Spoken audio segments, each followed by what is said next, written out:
Selama 17 tahun terakhir ini gua memang owner Toyota. Toyota itu resminya tahun 71 kan, tapi jauh sebelum itu mereka sudah masuk sini. Jadi kan secara manufacturing sangat bisa lah Toyota bikin mobil listrik yang affordable seperti mobil ICE yang tadi kita bicarain.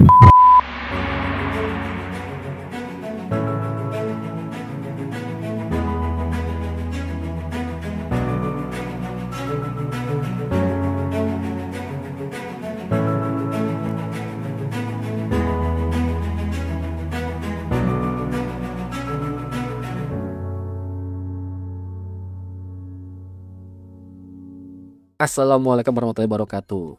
Selamat datang di podcast kolaborasi Bincang-Bincang Mobil dan Getpost.id. Getpost.id. Nah, kali ini gue Adit bersama partner saya Mas Wawan dan tentunya Pasya.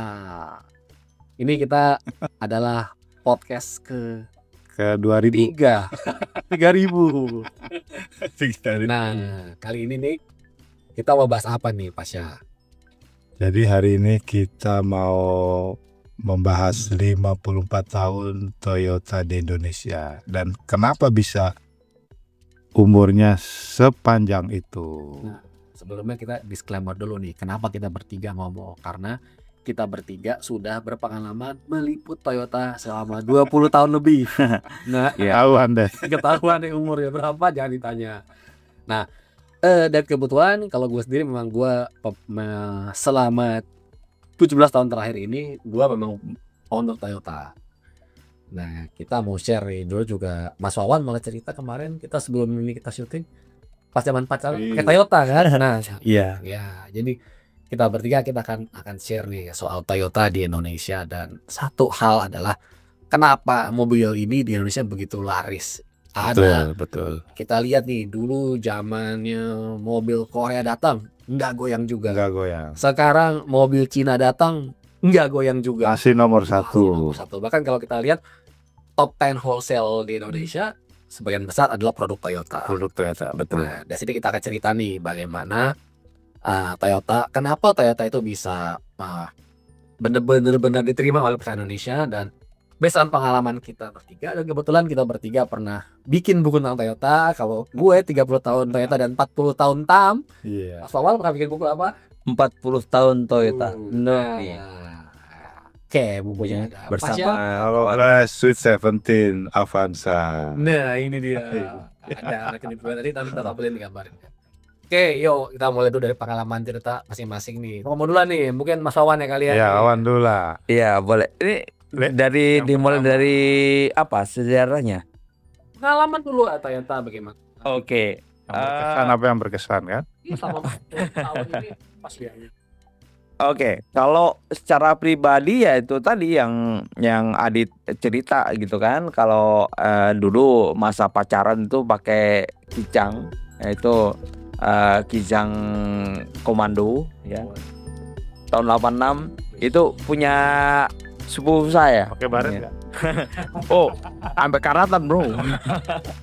Tapi masih enak. Tapi handlingnya masih enak banget waktu itu. Ya, sampai mogok-mogok juga gitu.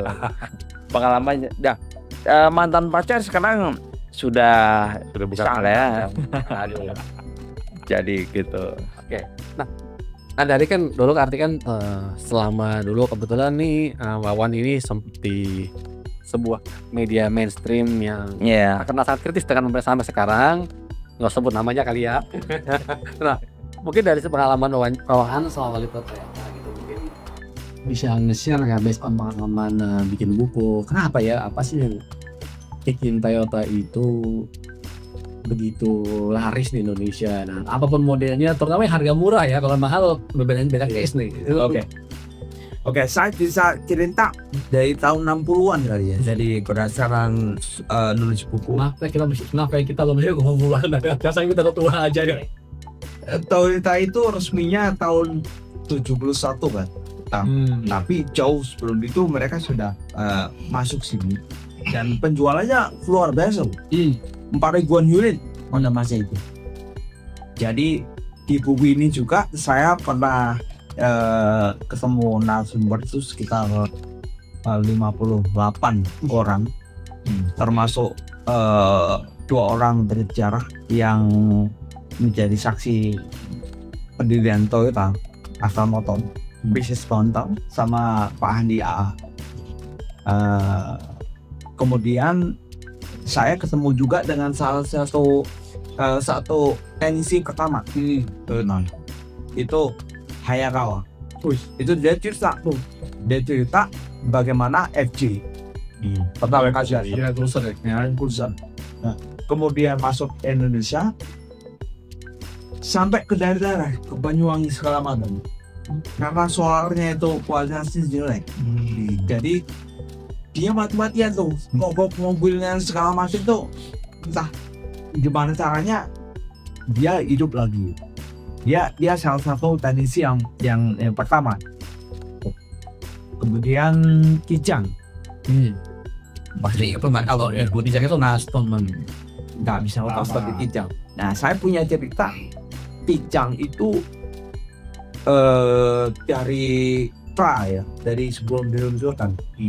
Saya sempat ketemu dengan Pak Safir Bismarck. Itu dia leader. Jadi ada 6 orang Indonesia yang dikirim ke Jepang ke Motomachi untuk belajar bikin clay. Jadi kalau dia itu kan bikin clay kan. Nah, clay itu sama di Motomachi karena saking bagusnya banyak yang di scrap. Ada mungkin 7-10 ya. Karena bentuk awalnya Kijang itu ada yang melengkung segala macam gitu kan. Terus Pak Safri Bismarck cerita, ini susah banget kalau bikin kayak gini. Bikin yang sederhana saja. Akhirnya yang jadi digolkan itu yang model kotak. Karena itu udah pengerjaannya. Nah, ini menambahkan dikit tadi juga waktu wawancara 30 tahun Kijang itu cerita bahwa Kijang pertama itu dibuat pakai mesin band press cuma maka untuknya kotak-kotak sekali kan, itu cuma praktis cuma di press saja, belum pakai mesinnya, belum paham lah ya, belum yang casting belum lah, cuma mesin dari ya mesin press gimana sih? Press ya. Iya tuh, makanya di situ Kijang dulu kan kita ada Kijang kan waktu itu Kijang hadir di KBNS ya, kendaraan bermotor niaga serbaguna, lebih hafal gue. Nah, dan tuh konsep KBNS itu sampai sekarang masih dipakai kan, dari situlah penumpang 4x2 itu pajaknya murah mahal, dari situ sampai sekarang mau berubah kan. Itu sejarahnya ada juga di tahun 76 itu terkait dengan pabrik ya. Mereka mendirikan pabrik Toyota Mobilindo. Itu mesinnya masih sederhana kayak band press apa selama tuh masih sederhana sekali. Kijang sendiri tahun ini 48 tahun sih. Karena Tahun lagi 5.000 tahun. Dan kalau kita kesulitan sih cari Kijang dulu nih. Soal bicara Kijang, di buku itu gue ingat banget waktu itu gue email-emailan sama Nomura-san, bapaknya Kijang ya. Waktu itu gue dapet kiriman file foto Nomura-san duduk di depan prototype Kijang. PRJ ya. PRJ Kali ya. tahun 1975. Memang Kijang itu semacam pertama di Syria Tamara ya. Tapi di Indonesia tapi justru transformasi Kijang dari mobil pickup jadi MPV itu justru dari kayak di Indonesia.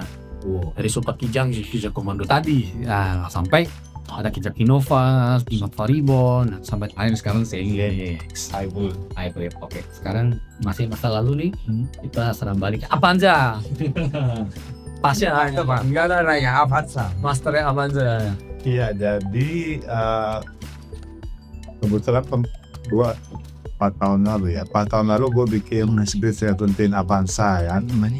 Jadi memang kayaknya setiap kelahiran produk baru Toyota di Indonesia itu kayaknya ini fenomena yang kedua nih setelah Kijang. Karena Avanza lahir itu justru ketika Kijang tuh mahal. Jadi sekarang 98 itu harga Kijang itu naik sekitar 4 kali lipat. Terakhir itu 150 jutaan ya. Tak itu ya.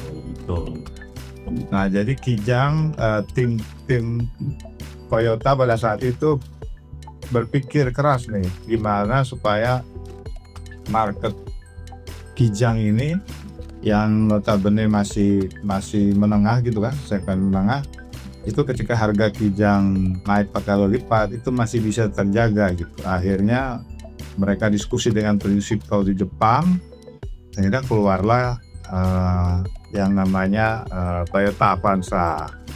2023 diperkenalkan ke publik. Ya, kalau kita sempat tuh lihat waktu itu pertengahannya lah ya. Iya. Keluar dari pabrik. Iya, gua tahu gue paling mana itu. Kalau di hotel itu seremoninya bro. Kalau roll out yang bisa dari pabrik. Iya. Januari. Di hotel gue ingat sih, kayak gue datang deh. Iya pastilah. Nah 2024 baru launchingnya gitu kan.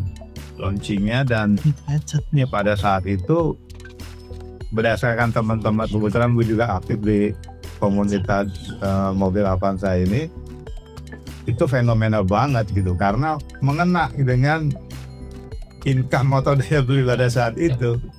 Harga mobil di bawah 100 juta bos. Nabi 9 yang terus MPV 7 orang gitu kan, yang tadi value-nya Indonesia banget gitu kan, buatnya banyak,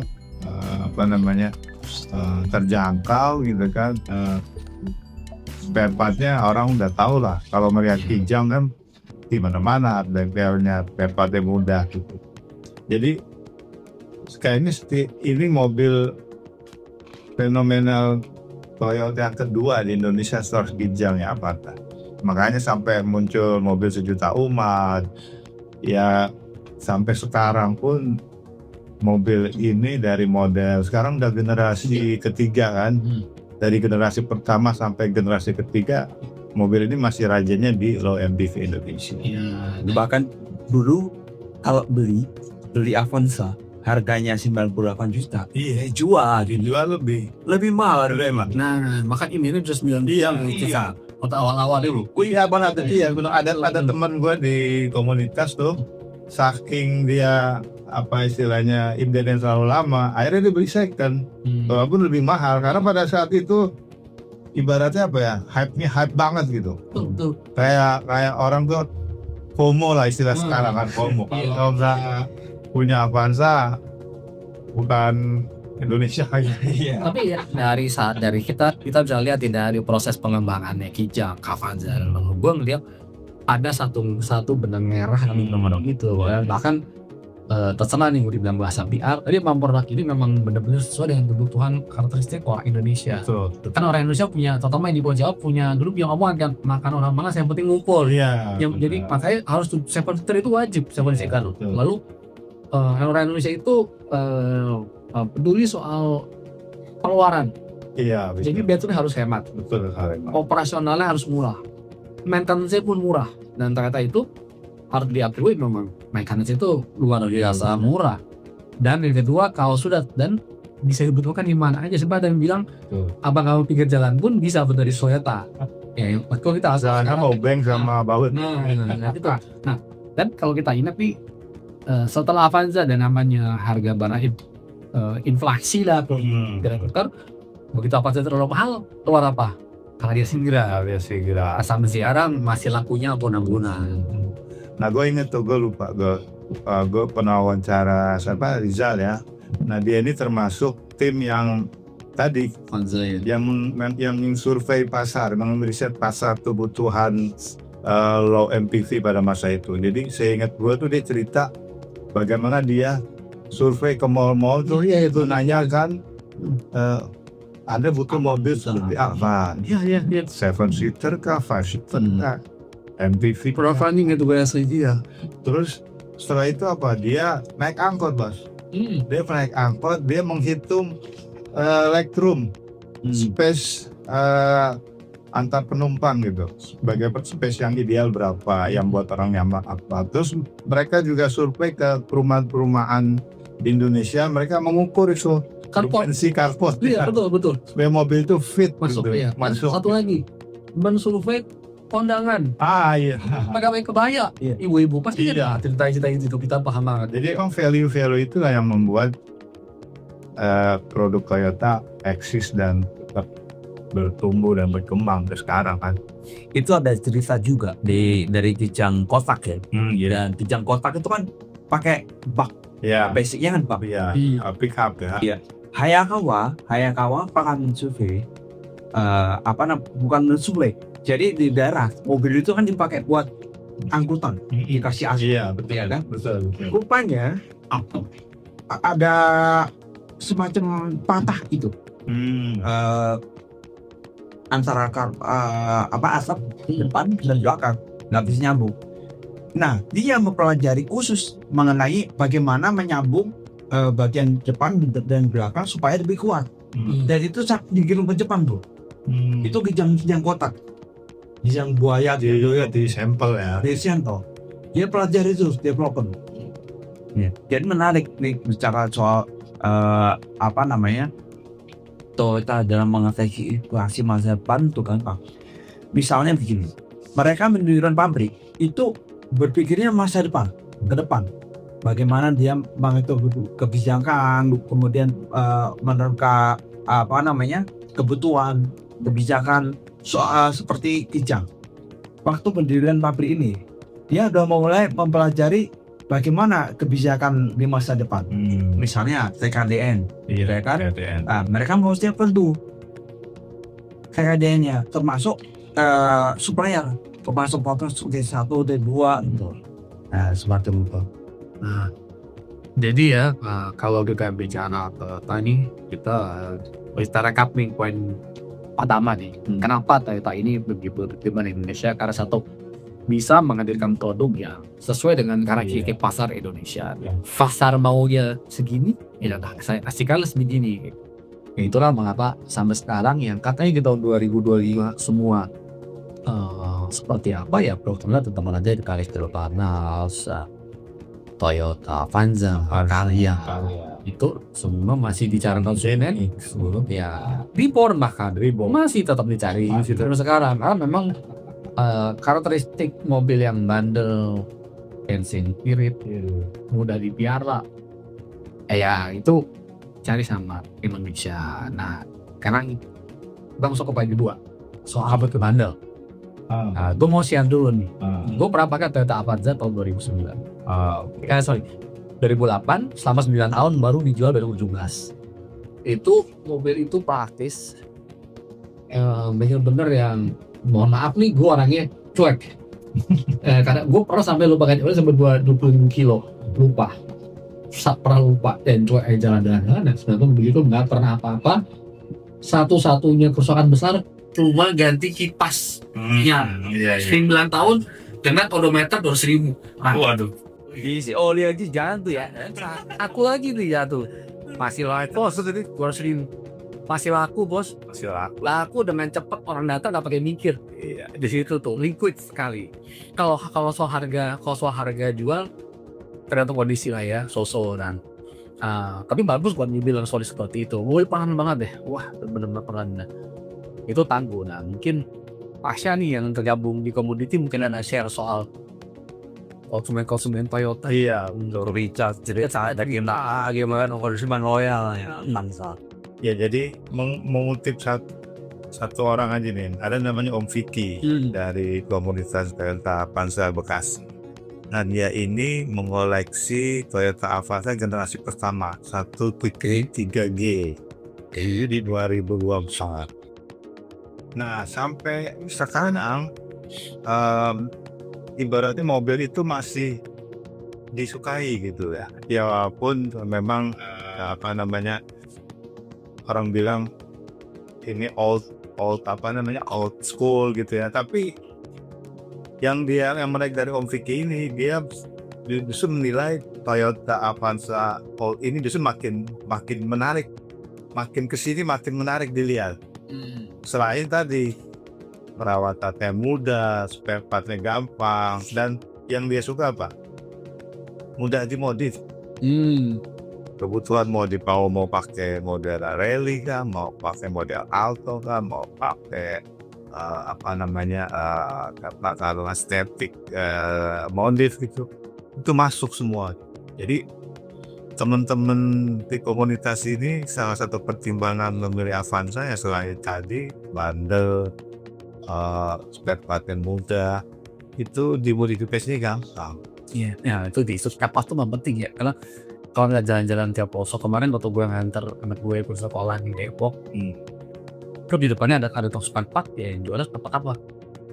Toyota, nah itu. Coba kata mau bawa di mana-mana, jadi ini bengkel mana aja bisa kan, nggak usah pusing elektronik kan lebih apa tuh. Jadi Pawang ada story apa nih terkait dengan kenangan terhadap durability Toyota? Oke, itu tadi dulu pernah pakai komando kan, pakai Kijang tua lah ya, bisa pakai kan tahun 2000-an, tahun 2000 awal, kemudian mobil itu tuh tahun 86 pernah tuh ada yang putus. Saya lagi jalan di Paru dan Kalau itu udah masih dunia ya. Kalau sekarang mungkin udah banyak tahun. sempat panik bro ya, tapi alhamdulillah ada aja di bengkel pinggir jalan, bukan bengkel gede total ya ban, jadi masih bisa dihandle sama teknisi otodidak, bukan teknisi yang sekolahan tapi teknisi otodidak. Jadi apa, di bengkel itu segala macam spare part ada, termasuk yang tidak. Iya benar bro. Gue inget banget tuh kan, dia nyambung cerita Awan tadi. Seingat gue, personal ya. Seingat gue tuh ya baru belajar ya nyetir mobil itu pakai mobil om gue, Kijang pasti, yang Krista waktu itu. Yang tua, Yang Krista iya. Tapi kalau apa tinggal parkir di pinggir jalan, panggil orang, jika di kenalan lah, udah beresin di situ aja, servis di situ di pinggir jalan gitu. Masih waktu itu Roblong masih ojek lah ya. Sekarang macet. Dan tuh gue inget banget waktu itu sempet biasa kalau nganterin tadi mantan gitu ya. Udah dengan PD, dengan merasa keren kan, pakai Krista gitu kan, modelnya kan dia sporty kan, model-model khusus kan, Krista, Kijang Krista. Wah itu berkesan banget loh, karena gue kayaknya itu perjalanan paling jauh berdua bersama Mas. Wah, berdua ya. Tapi pakai Kijang Krista. Nah, kalau gue share lagi nih, sekarang gue punya Calya sekarang kan, udah tahun ke-8. Tahun ini udah tahun. Dia sekarang dulu gue yang beli, sekarang dipakai anak gue buat kuliah. Jadi mobil buat Bukan ya? bukan buat Dan mobil itu sejauh ini kerusakannya baru apa coba? Shock breaker. Shock breaker.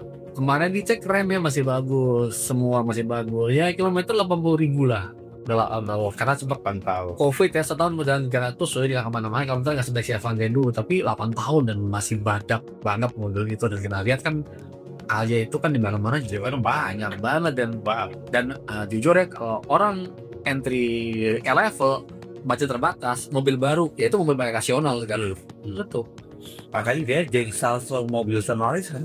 Iya, Solaris ya. Lalu dan saking orang semua orang bisa beli, sampai ada tuduhan di jalan ya. Iya. Sayang sekali sebenarnya hanyalah opini.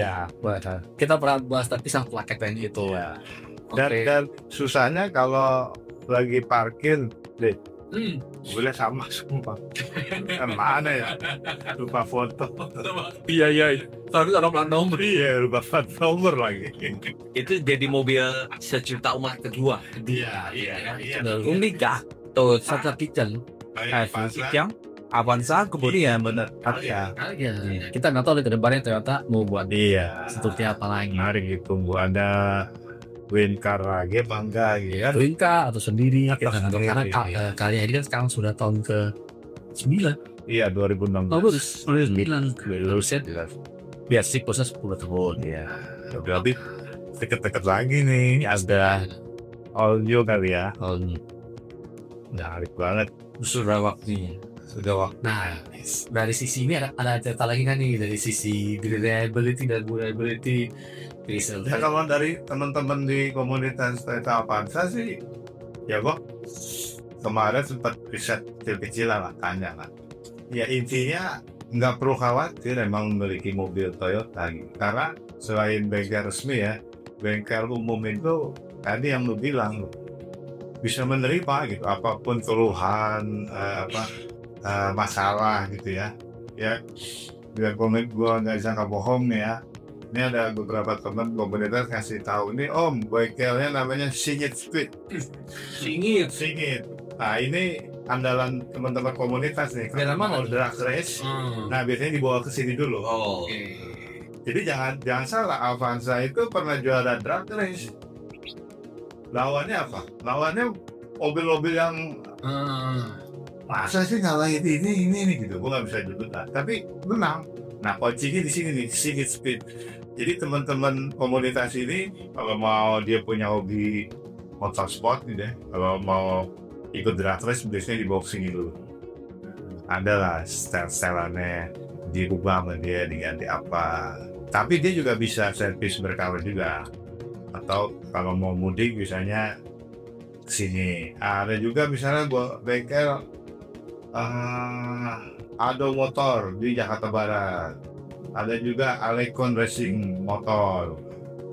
Nah, bengkel-bengkel ini tentu jadi alternatif ya selain bengkel resmi ya. Artinya memang ya lu punya Toyota, lu nggak usah bingung deh. Opsinya begitu banyak buat set. Iya, bahkan dulu kan kita sempat ada omongan KS1 sampai 12. Oh iya, berapa itu kan? Iya. Ya, dan sekarang pun Toyota juga sudah punya namanya T-Op ya. T-Op. Part second layernya yang harusnya dia lebih murah. Iya betul. Nah itu memang katakanlah made in lokalnya kan udah banyak banget ya. Jadi ya tadi lu mau milih yang ori, yang lokal punya atau yang versi lain tadi. Jadi sebagai penutup bagian kedua dari Toyota, kenapa? Ya sebenarnya apa itu adalah soal bagaimana kita konsumen itu punya peace of mind. Tenang, tidur, mobil bagus kapan pas ini. Iya. Gimana? Owan atau Ban? Menarik kalau cerita soal spare part ya bisa di saya pernah ke Gunung Bromo ya kan, di sana Iya. Itu sih ujung-ujung FJ semua itu. dan menarik ya dari Toyota Jepang kemudian survei 2019 kalau nggak salah itu sebelum membuat part original lagi, part khusus mobil WFC tahun 70-an dibuat lagi yaitu Iya. gitu. Nah di sana itu hidup spare part tersedia dan mobilnya saya kira dipakai buat ngangkut wisatawan, buat gunung segala macam nggak ada masalah gitu. Mana ya? Iya, gue juga pernah ngobrol juga tuh sama salah satu penyedia jasa Bromo itu kan. Iya, rata-rata mereka nggak ada masalah tuh spare part. Kan mereka punya komunitas kan, jadi saling menginformasikan lah. Satu lagi nih yang orang lupa kita bahas soal kenapa nih sekarang Nova Diesel, Fortuner Diesel itu luar biasa lah istimewa luar biasa. Yaitu mobil itu berarti dia bisa minum apa aja. Malah bilang cumi darat ya, cumi darat bisa minum apa aja dia. Maksudnya gitu. Ya di sini kita nggak mau aspek sosial subsidi yang rabai, tapi basically mobil itu dikasih minum solar di mana saja, suara busuk seterusnya, mana saja jalan. Ya itu makanya di daerah orang sih tetap pakai Fortuner itu, malah ada yang bilang, bahkan sempat ada yang bilang di daerah itu yang Fortuner diangkat Sultan ya, karena sore di Kalimantan SUV yang lebih mahal di atasnya yang bisa juga yang lebih mahal 1 miliaran itu malah dianggap kalah kayak sama Fortuner gitu. di Kalimantan banyak bro. Iya Ya Kijang Diesel itu Kalimantan rata-rata ekspatriat itu kalau tertambang perusahaan akhirnya Kijang Diesel. iya baru Ini ada Lansal. Medannya kan di daerah itu kan ya terus harus akuin lah ya, menantang lah ya, dan itu bisa dilahap lah sama Kijang Diesel sama Fortuner Diesel. dan Berkali-kali liputan ke daerah Kalimantan, Papua, ya kan? beli Itu kayaknya Kijang Fortuner ke pedalaman karena gini kalau kita bicara Indonesia, kita nggak bisa melihat Jakarta. Betul. Bicara Jakarta pun yang misalnya Sudirman, Iya. masih ada apa ya daerah-daerah yang ujung dunia zona Jakarta yang kita jelek-jelek aja banyak gitu. Kita berdua bertiga tinggal di pinggiran Jakarta, udah itu udah beda lagi gitu. Nah, tapi nih ya kalau kita bicara Toyota dan tadi kita ngomongnya masa lalu, sejarah, durability, yang salah nih. Kita mau feature ya, Toyota bukan mobil yang kuno. Misalnya di samping mobil-mobil yang reliability cap Indonesia, sebenarnya Toyota juga punya beberapa model yang cukup advance, terutama di elektrifikasi. Nah, gua akan buka dulu dengan apa yang namanya Toyota Multi Pathway. Nah, itu strategi Toyota itu adalah banyak cara menuju menghadirkan masa depan bebas emisi. Makanya Toyota portfolio lengkap Indonesia, dia punya hybrid, ada plug-in hybrid yang tapi tahun ini kayak belum ada lagi ya. Prius belum keluar, RAV4 juga belum ada, udah dijual juga, sama electric vehicle. Nah, kita kebetulan nih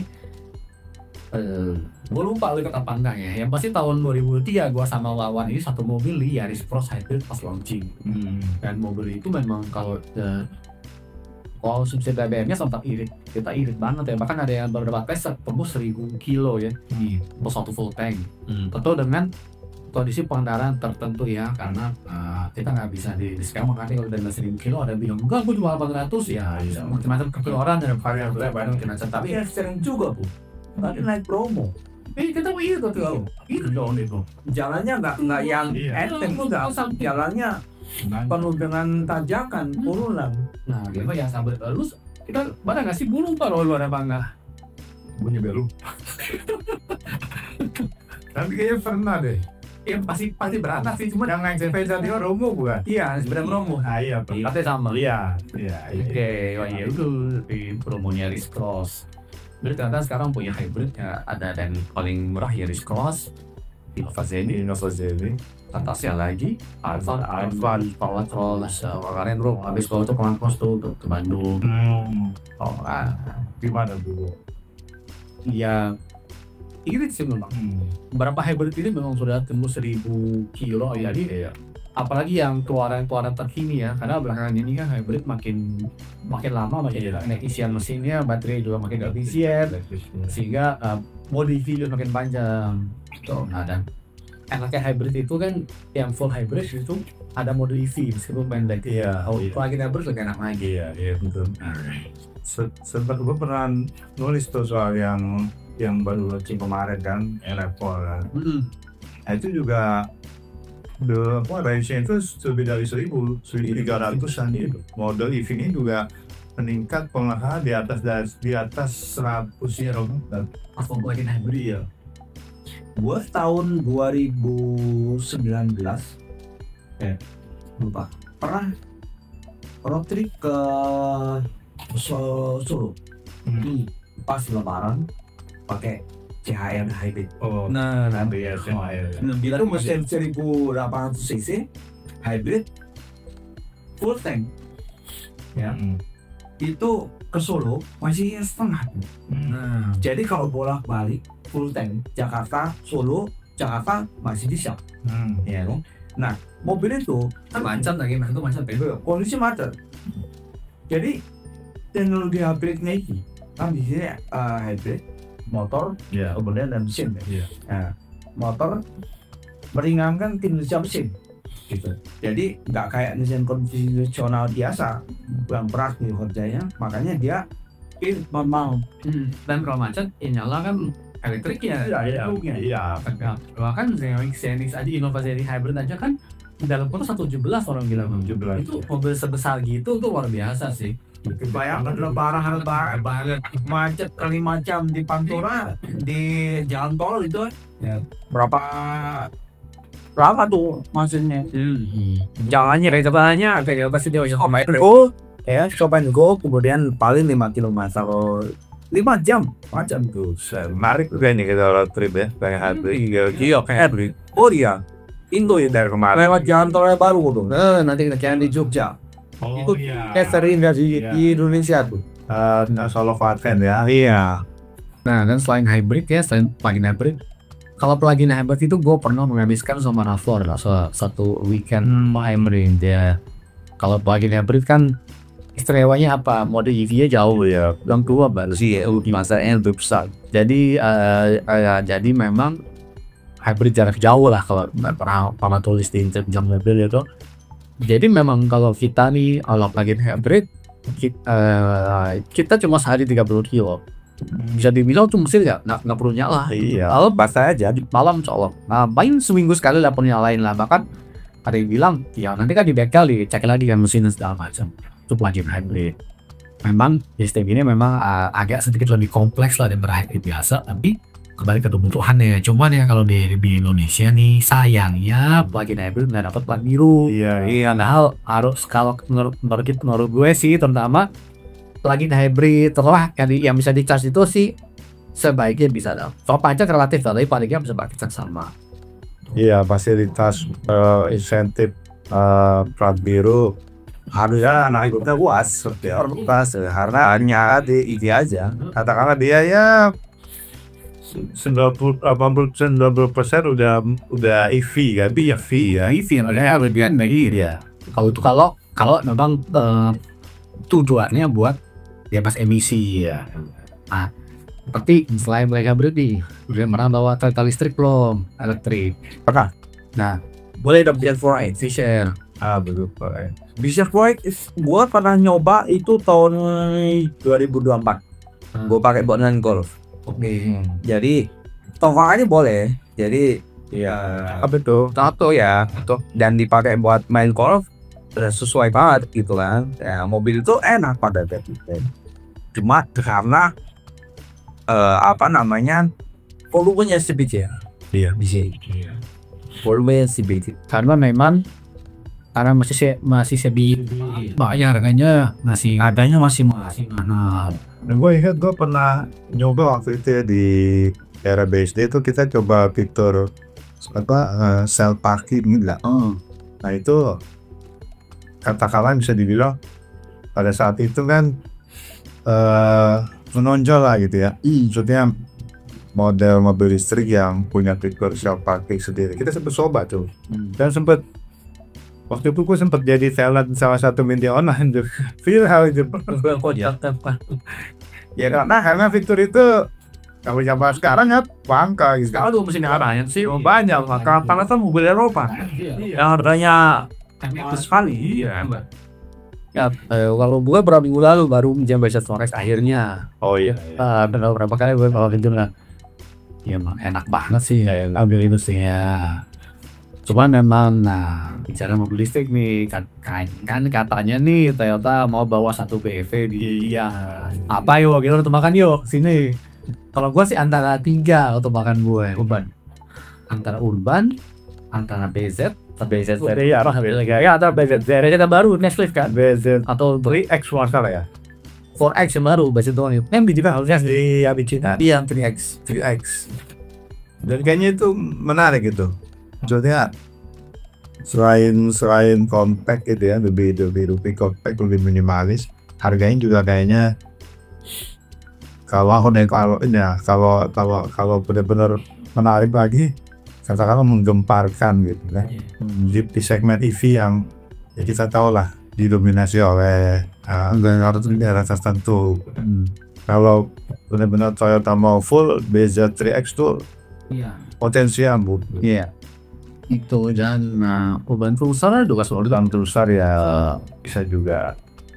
Kayaknya emang sebenarnya bisa Toyota itu deliver mobil listrik yang affordable gitu ya. Karena kalau kita lihat kebetulan kan gua 2 minggu lalu kan ke Osaka tuh kan.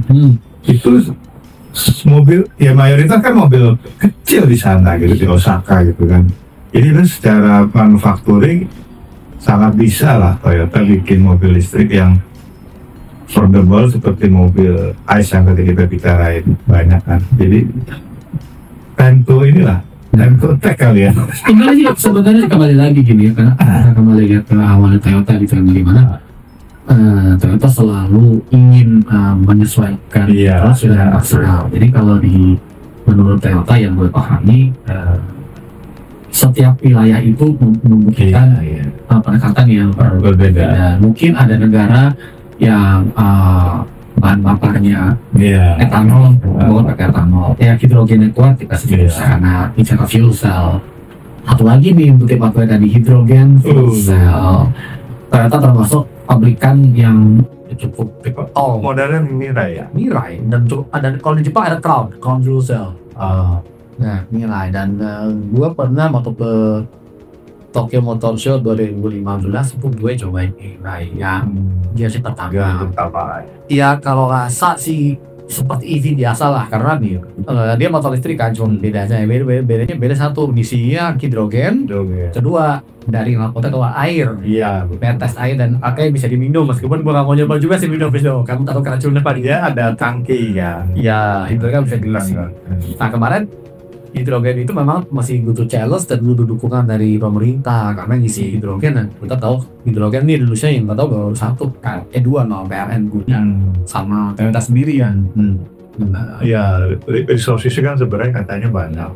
Banyak tuh. Hidrogen Hidrogen. Kalau tahun 2017 tuh gua pernah ke Hamawing Project. Itu di Yokohama. Itu pilot projectnya Kawasaki, Toyota dan yang lain gitu kan. Dia menciptakan kalau Akio Toyoda itu bilang Jepang itu nggak punya banyak sumber daya alam. Iya kan? Iya betul. Tapi kami bisa mengubah air dan angin menjadi energi, ya kan Pak? Jadi dari angin itu ke wind to wind, kemudian air laut muncul listrik. Kemudian diolah melalui reaksi kimia, kemudian disimpan dalam baterai, muncullah hidrogen. Kalau disimpan dalam heat reservoir, kemudian disalurkan ke forklift di sana 8 jam bisa. Pengisian cuma 3 menit. 3 menit. Dan itu hidrogen itu memang membutuhkan waktu pengisian yang jauh lebih cepat dibanding cas baterai. Karena kalau baterai itu quick charging secepat-cepatnya 3 menit. Dan range-nya juga lebih panjang. Makanya di sini murah loh hidrogen tuh. Kemarin Thailand bilang beberapa ratus perak pun. Tapi produksinya masih mahal. Iya kan pasti. Nah di Indonesia ada semacam kayak di Yokohama itu Sidra. Untuk pinang Sidra itu. Iya.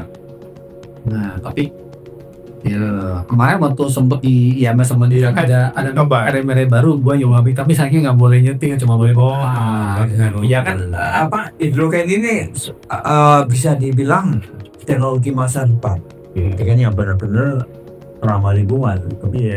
Harusnya kan sekarang masih ada yang benar-benar pure ramah lingkungan, ada yang buat bara segala macam risol, ada banget sih. Baik lagi sih ya mungkin kedepannya tetap akan ada mobil listrik murni untuk dipemakaian dalam kota atau untuk negara-negara yang mobil listriknya sudah siap dengan energi terbarukan. Kalau batu bara itu pro kontranya besar. Yang bilang tadi Toyota sendiri kan bilang 3 kali lebih emisi daripada mobil hybrid EV itu dan kemarin di salah satu kampus besar juga ketika kemarin ke sana juga yang bilang di Indonesia itu masih lebih ramah lingkungan, tapi itu masih kajiannya panjang di luar konteks kita kali ya. Jadi memang mereka lagi itu pentingnya namanya sih multi pathway itu zero emission. Mimpinya kan pembangkit listriknya ramah lingkungan, kemudian mobilnya juga mobil ramah lingkungan juga gitu kan. Tenaga angin misalnya. Gitu. Harusnya bisa sih kayak sepertinya nih. Bisa ada ABCG Maceng ya, misalnya dulu pernah ketika gue diundang sesatu brand lain ya di daerah Jepang juga gitu cerita wind turbine buat di komplek di area yang nah itu buat mengecas mobil. Oke, jadi kita kembali lagi ya bagaimana poin ketiga dari kali adalah bagaimana Toyota itu bukan cuma bicara heritage, bukan cuma bicara kemudahan operasional dan kepemilikan dan kepemilikannya meningkat, tapi juga bagaimana memiliki strategi masa depan untuk yang ramah lingkungan dari hybrid Dan beragam ya, strateginya beragam. Indonesia yang ikut memang masih hybrid, tapi tidak menutup ke depannya. Dan kami menunggu nih soal EV-nya yang Iya, terjangkau. Pasti ada munculan. Pasti kan? Iya. gue yakin. Karena ini Siapa ya, yang muncul karya listrik, ya kan? Karya hybrid. Iya. Karena gini, sebagai punchline, gue pernah punya quote yang makan Hendrik Kanto pun pas denger sampai ketawa quote gue bilang begini, Toyota sebuah teknologi di mobil itu dia benar-benar siap buat semua orang kalau Toyota sudah mengeluarkan. Kita lihat CVT dulu ketika merek lain mengeluarkan berantakan, begitu Toyota keluar selesai. Ini memang benar-benar sudah matang, bukan sekedar mau jadi pertama gitu ya. Dan orang Indonesia memang karakteristiknya kan memang konvensional, jadi pasti maunya yang pasti aja. Betul. Dan gue yakin di Gias ini ada satu produk yang akan mengagetkan semua orang. Gue yakin sekali. Iya. Ada bocoran, tapi pokoknya nanti kita tunggu di Gias. Nanti kita matiin dikit baru aja. Gimana? Asal bocoran. Gue sudah ada di yang lu bilang. Pilih yang pasti-pasti aja. Ya harusnya begitu ya, Indonesia begitu. Iya, pasti dan terjamin gitu kan. Ya hidup tenang gitu, hidup tenang lah pokoknya. Dan pasti dia bicara. Mungkin sekedar sedikit disclaimer soal resale. Kayak seringkali kan orang Indonesia dicandain. Ngapain sih beli mobil belum beli udah mikir harga jual kembali. Nah, gue pernah merasakan sendiri ketika gue menjual Avanza gue perang itu, dan itu liquid buat tukar tambah. Itu cepat sekali gak pakai mikir, bayangkan kalau itu merek yang susah. Atau tiba-tiba kita orang ada kebutuhan yang buat sekolah anak yang hari ini harus bayar. Kalau mobil susah dijual kan PA, jadi lebih kepada ke situ sih. Kenapa pentingnya? Bukan 1 jam aja udah laku itu. 1 jam bener, 1 jam. Apalagi sekarang kita taruh di marketplace, langsung. Emang liquid item. Oke. Sebagai penutup, gua rekap sedikit nih. Yang pertama, kenapa Toyota sama dengan tahun ini Toyota telah memberikan produk-produk yang sesuai dengan kebutuhan rakyat Indonesia mayoritas. Dan yang kedua, bagaimana produknya itu reliable, durable, dan ya itu lagi bukan liquid ya. Itu memberikan rasa peace of mind lah.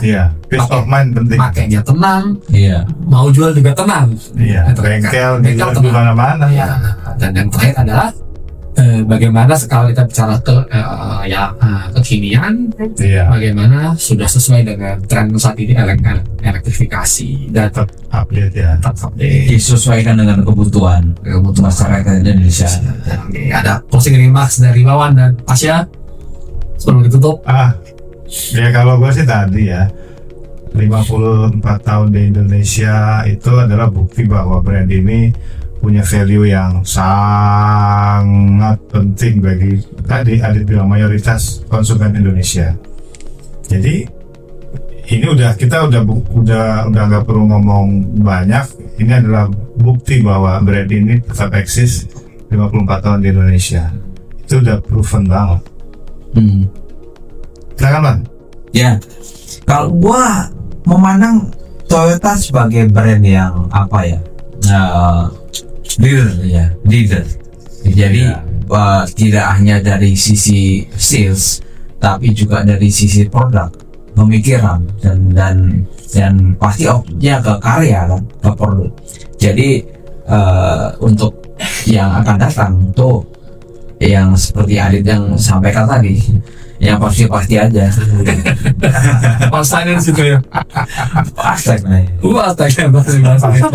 aja. Tolong ya nanti teman-teman di kota kalau mau dipakai PKN silakan. Oke, kalau gitu kita tutup podcast kolaborasi Cerca Mobil dengan GetWalls.id. Gue Adit, Wawan, gue Tasya. Jangan lupa subscribe channel kita masing-masing di bawah. Kunjungi juga cercamobil.com dan GetWalls.id. Sampai ketemu dong itu di podcast selanjutnya lainnya. Oh iya pasti. Sampai bertemu di podcast Gak Bisa Jalan dan di Gias dari gue.